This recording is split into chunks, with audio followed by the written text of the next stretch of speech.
Okay, I think Asia Pacific now has experienced three very pivotal changes in terms of balance of power. Firstly, Chinese economic power has been translated into political and military power, very apparently, last few years.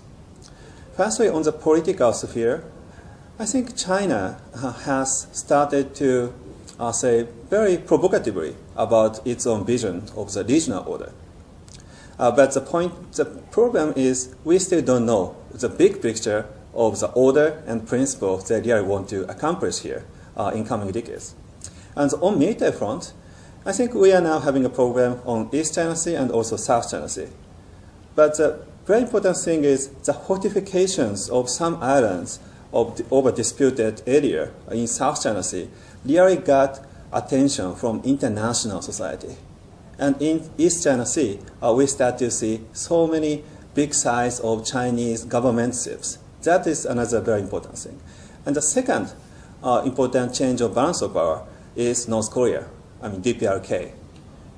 Actually, last night, we got a very big sign of North Korea's missile launch to Japan Sea.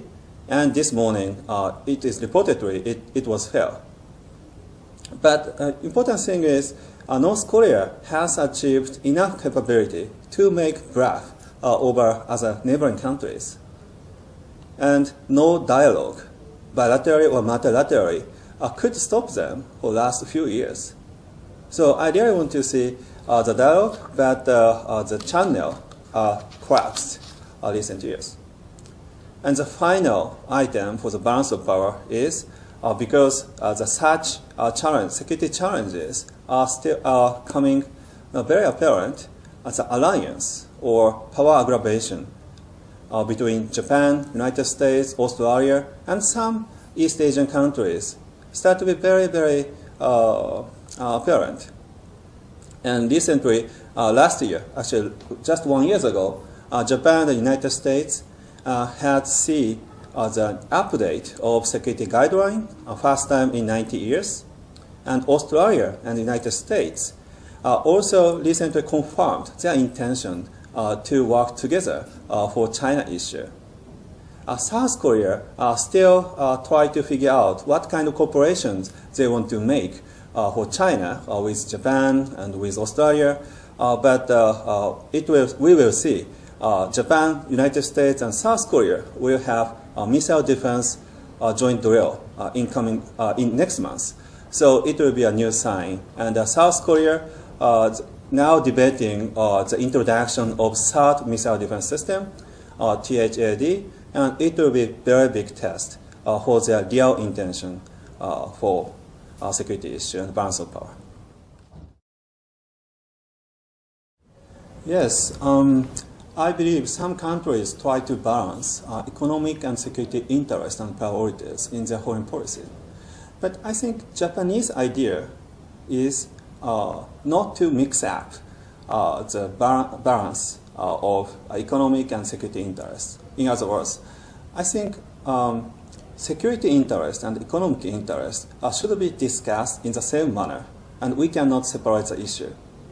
For us, the most important thing is how to keep rule-based order, and that will really stabilize the political situation, and then we can enjoy the economic prosperity. Or if we give up some elements of the regional order and the international rules and norms for economic priorities, and sacrifice some principles, it might be very difficult. We will keep economic interests for the longer term, and then political and security interests also will be sacrificed in the future. So I think Japanese policy is trying to integrate the approach in security and economic realm.